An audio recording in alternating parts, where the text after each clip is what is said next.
ये main agenda है हमारा। जब कंटिन्यूअस फ्रीक्वेंसी डिस्ट्रीब्यूशन मतलब क्लास इंटरवल दिया जाएगा, कंटिन्यूअस क्लास इंटरवल दिया जाएगा, तब हम कैसे मोड निकालते हैं। तो ये इसको प्रॉपर्ली नोट करो, mode of group distribution continuous frequency distribution में मोड कैसे निकलता है। फॉर्मूला नोट करो, mode is equal to L1, तुम चाहो तो L भी लिख सकते हो, L इज द, याद करो मीडियन में L क्या था, lower limit of median class, लेकिन यहां पे lower limit of model class हो जाएगा। लिखते हैं अभी इसको, L F1 होती है frequency of model class, F0 होता है फ्रीक्वेंसी ऑफ मॉडल क्लास से पहले वाले क्लास की frequency, preceding model class, then 2F1 F0, F2 होता है मॉडल क्लास के आगे वाले की frequency into H, that is mode. तो मोड हो गया L plus F1 minus F0, 2F1 minus F0 minus F2 into H। तो आज का एजेंडा क्या है, mode is equal to 3 median minus 2 mean.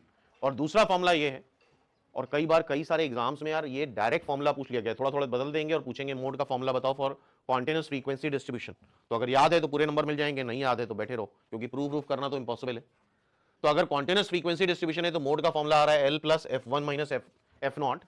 L क्या है फिर से बताओ, L is the lower limit of model class, F1 is the frequency of model class, F0 is the frequency preceding to model class, F2 is the frequency succeeding to model class.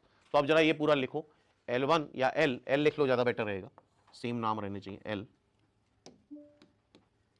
The lower limit of model class, F1 लिखो frequency of model class, F0 लिखो the frequency of class preceding the model class.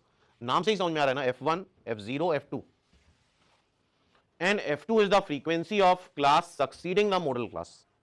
तो ये formula अगर हम लगाते हैं, और I या H जो ही बोल सकते हो, I is the width of model class, note करो और याद करो, L plus F1 minus F0, 2F1 minus F0 minus F2 into H। So now तो हम उम्मीद कर सकते हैं फॉर्मूला याद हो गया, L plus F1 minus F0 twice F1 minus F0 minus F2 into H।